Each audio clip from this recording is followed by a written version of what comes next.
इधर में क्या हुआ? जवाब दिया है महाराज कि आज के दिन सारे ग्वाल बाल मिलकर के देवराज इंद्र का पूजन करते हैं और जब देवराज इंद्र का पूजन किया जाता है तो वो प्रसन्न होकर के इस भूतल पर जल की वर्षा करते हैं और जब जल की वर्षा होती है तो इस भूतल पर महाराज हरी हरी घास उत्पन्न होती है।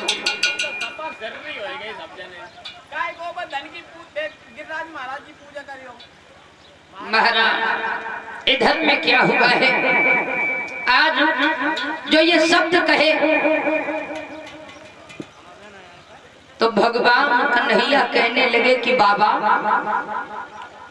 आप इतने समझदार होकर के ऐसी बातें कर रहे हो कि आज के दिन सब देवराज इंद्र का पूजन करते हैं। और बाबा शायद तुम्हें पता नहीं है क्या कि आजकल हम अंधकार की तरफ बढ़ रहे हैं, पाखंड की तरफ जा रहे हैं। और जवाब दिया कि आज के दिन हमारी बात मानो तो कोई भी देवराज इंद्र का पूजन नहीं करेगा, सब लोग मिलकर के गोवर्धन महाराज का पूजन करेंगे। तो आज जो ये शब्द कहे तो बाबा ने जवाब दिया कि लाला ये बात अभी कह रहे हो लेकिन ये बात कभी मत कहना वरना देवराज इंद्र नाराज हो जाएंगे। भगवान कन्हैया कहने लगे बाबा नाराज हो जाएंगे, इसमें नाराज होने वाली क्या बात है? हाँ? और परमात्मा ने जो कार्य जिसको सौंपा है उसको करना पड़ेगा। महाराज जैसे अगर कोई बड़ा मंत्री है और मंत्री के नीचे काम करने वाले बहुत होते हैं, विधायक होते हैं, प्रधान होते हैं, सबका कार्य अलग अलग होता है, सबका काम अलग है। उसी प्रकार से वो परमात्मा भी एक मंत्री और वहां पर भी प्रधान और विधायक है। जो काम भगवान ने जिसको सौंपा है उसको करना पड़ेगा। और देवराज इंद्र का काम है इस भूतल पर जल की वर्षा करना। आप अगर इष्ट देव के नाते उनको मानते हो तो अच्छी बात है, लेकिन पूजा करना जरूरी नहीं है। महाराज बताया कि थोड़े से यज्ञ हवन करके और उसने इंद्रासन पाया है।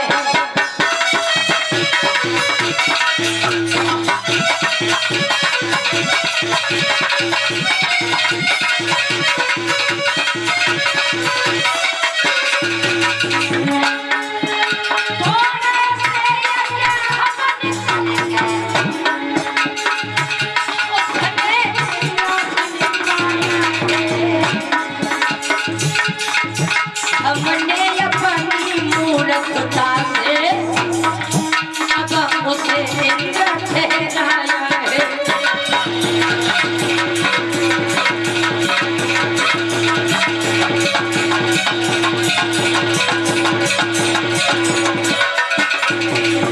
जवाब दिया है बाबा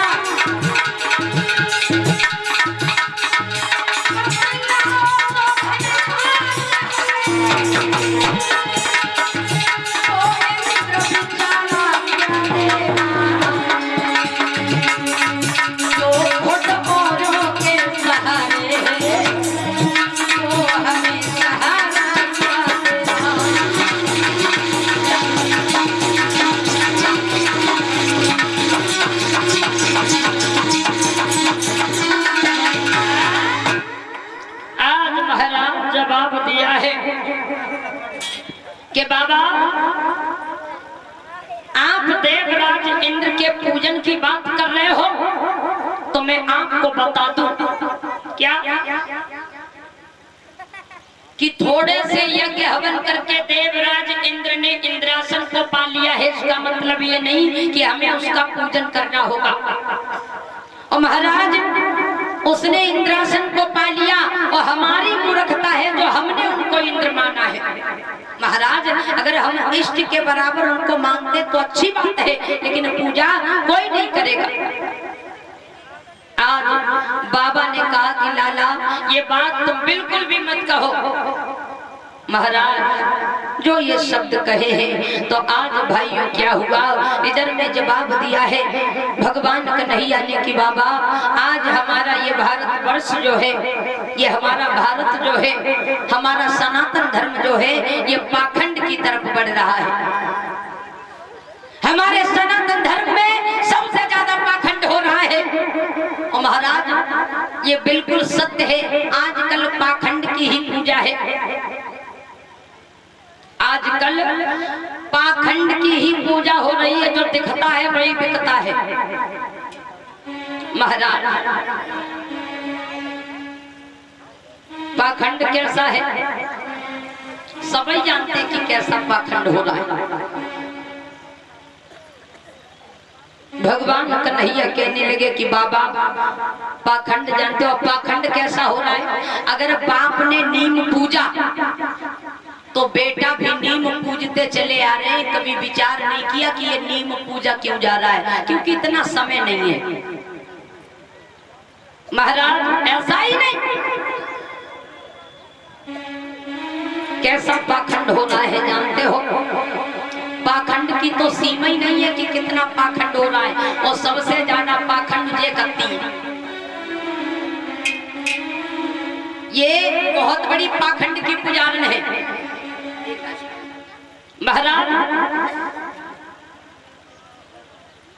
हमारी माताएं जो है, ये सबसे ज्यादा पाखंड पर विश्वास करती है, पाखंड पर भरोसा करती है। क्यों? क्योंकि महाराज और ये भुल्लर गुप्ता 100 रुपए भगवान के चरणों में अर्पण कर रहे हैं। राधे रानी भंडार बढ़ती रहे। मंच की तरफ से शुभ आशीर्वाद मंगल कामना है।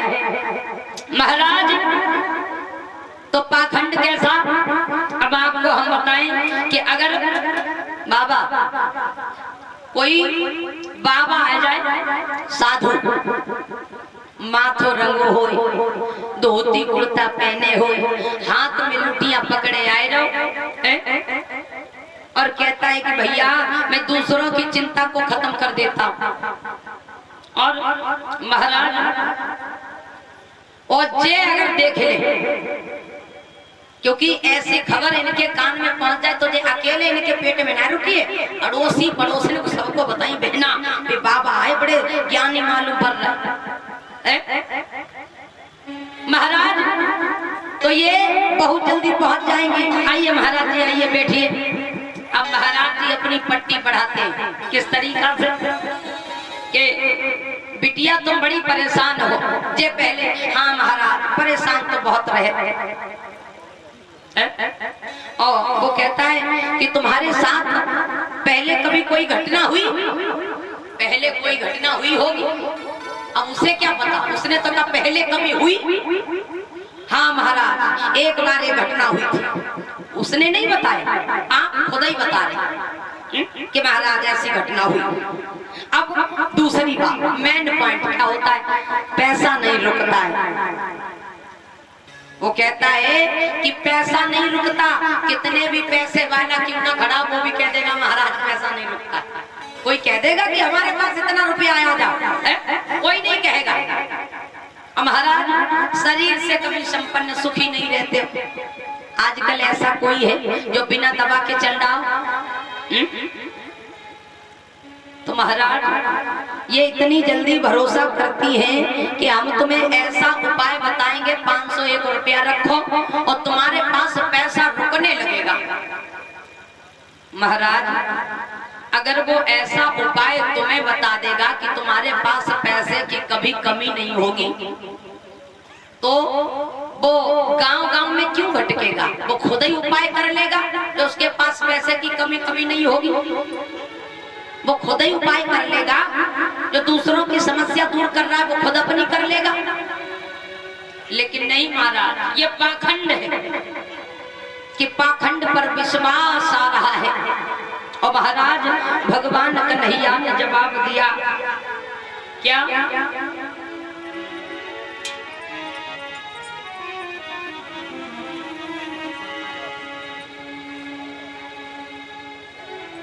अब एक बात याद आई गई, सो तुम्हें हम बताएं कि पाखंड कैसा कैसे होता है, अपने यहाँ की बता रहे। अब यहाँ की तो नहीं जानते हैं, अपने यहाँ की बता रहे कि पाखंड कैसा होता है।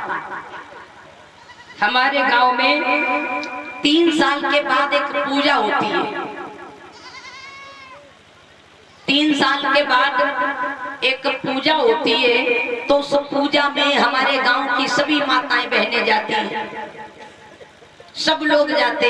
और जब पूजा का समय आता है तो कोई कहीं भी बाहर गया हो तो पूजा के समय सबको गांव में आ जाना है। उस पूजा की बड़ी मान्यता है।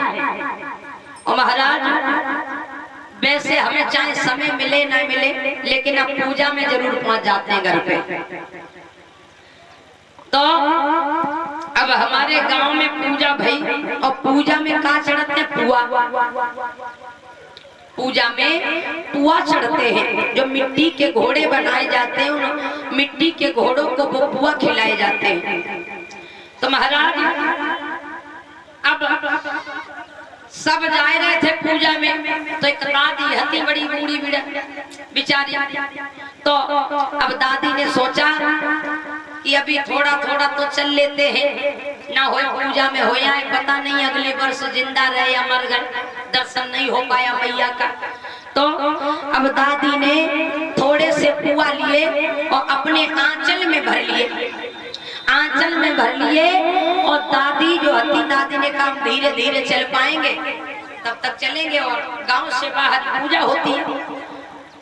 तो अब दादी लाठी को टेक करके आगे आगे जा रही थी, तो पीछे से जितनी जे नई नई बहुरियां, डुकरियां, बिटरियां सब जा रहे पीछे से।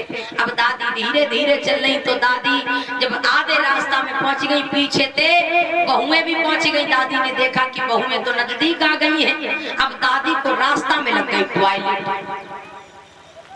अब दादी को रास्ता में टॉयलेट लगी, तो दादी ने कही कि अबे तो बहुएं पीछे हैं ना, वो साइड में बैठ के निपट ले को। अब दादी साइड में बैठी और दादी ने टॉयलेट करी, और दादी ने टॉयलेट करी सो 2 पुआ वहीं पे गिर गए। टॉयलेट करी, अब 2 पुआ वहीं पे गिर गए, और दादी को नहीं पता। और दादी बेचारी फिर चल रही, और पीछे जितनी जे नई नई बहुएं आई रही थी। अब जे मन में विचार करने लगी कि दादी ने यहाँ पे पूजा जल चढ़ाया और पुआ चढ़ाया। महाराज अब जितनी बिचारी बहुएं पीछे से हती, सो वहां पे जल चढ़ाई करी, पुआ चढ़ाई, पुआ के ढेर लग गए वहां। अब उन्हें कौन सी देवी कही?